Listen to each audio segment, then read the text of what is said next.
सगळ्याचं बुकणं वाजून टाकलं. शिंदे काय आहे तुम्ही, त्याचं लय अवघड आहे. तुम्हाला एक उदाहरण सांगतो, फडणवीसचं किती अवघड असतंय. आमच्याकडे व्यापारी होता बघा इकडे तिथापुरीला, त्याचे दात पडली होती.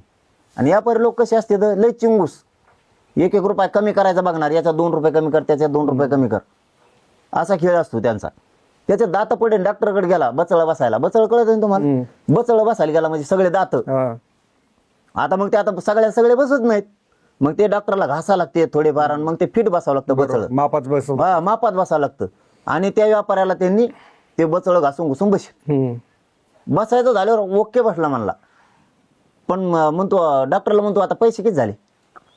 ते म्हणलं 8,000 रुपये, सगळीकडे रेटच असेल तो म्हणला 8,000. बचळ काढ, त्या टॅबला ठेवलं बचळ, आणि तू मानला मला नकोय. आता ते दर दुसऱ्याला बसाना, घासून घुसून याला बसले. आता काय करायचं. ते म्हणले मग किती आहे, ते म्हणलं 2,500. देबो म्हणलं आता फेकून देण्यापेक्षा. तसं झाले शिंदेचं बचळ्याची. त्याच्यासाठी मराठी शिकात तरी नका करू, आणखी शाने व्हा दोघं बी.